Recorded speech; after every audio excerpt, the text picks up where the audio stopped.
2 মাস ধরে আছে আমি চোখে দেই না রে। এই ছিল আমার ফাইনাল হলো, আমি কারণ নিয়ে বাঁচবো। এই ছেলের উপরে আমার সংসার, এই ছেলের উপরে আমি খাইয়া পাচ্ছি। আজকে আমি কি করে বাঁচবো? আমার ছেলে তার নাই।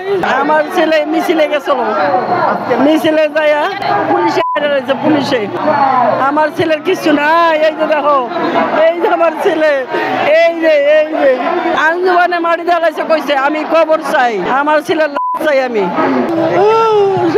দেখতে পাই না, গর্জনের বাইরে সারাদিন আমার কাছে শোয়া, গর্জন বাইরে এলো, এই যে বাইরে আইলো, আর পাই নাই, আর পাই নাই না আজকে না। আমরা বিচার চাই, আমার ছেলের চাই। আমার তো কেউ এলাকা করতেছে না। আমি আজ আমার ঢাকা মেডিকেলে কাগজটা আনতে ও টাকা চাইতেছে 20-25,000 টাকা চাই।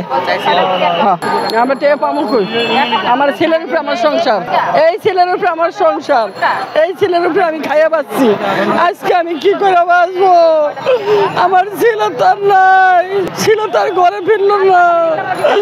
4 দিন মাটি দিব কিনলে গা। আমার ছেলের সব কিছু আসলো, এক ড্রেস লগে আসলো, শান্ত হইতাম। আমার ছেলের দেখে আমি কম যে আমার শরীর গা, আমার শরীরে না দেখে আমার কেন মারি দিল? আমি দেখতে চাই আমার ছেলে কিভাবে মার। আমি কোনোদিন আমার ছেলেকে একটা ফুলের টুকরা দেই নাই। 10 বছরে একটা এরপরে এই ছিল আমার কামাই শুধু হয়েছে, এই ছিল আমার আমি কারণ নিয়ে বাঁচবো। আমি হাঁটতে দেই শুয়েল না, খাইতে দেই শুয়েল, বইতে দেই শুয়েল নাই।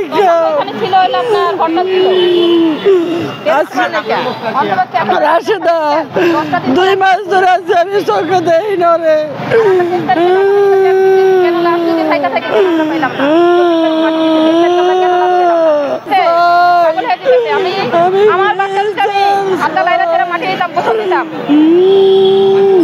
পাই নাই।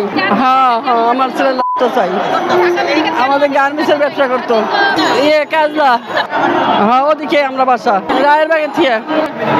আমার ছেলের কবরটা আমি দেখতে চাই, আমার ছেলেটা কেরাম, আমি এই বিচার চাই। আমার এই দাবি, আর কিছু না। না আমরা কিছু করি না, আমার কোনো কিছু নেয় না। আমরা অন্তরে কিছুই আমার কোনো এলাহই করে না। না আমার ছেলের এই যে হ্যাঁ হ্যাঁ, আমার ছেলেটা এই যে ছেলে আঞ্জুমানে মারি দিছে বলে 4 দিন রেখা, 3 দিনের দিন বাইরে এসে 4 দিন মারি জ্বালাইছে। 1 মাসের লাশ, 2 মাসের লাশ অন্তরে আছে।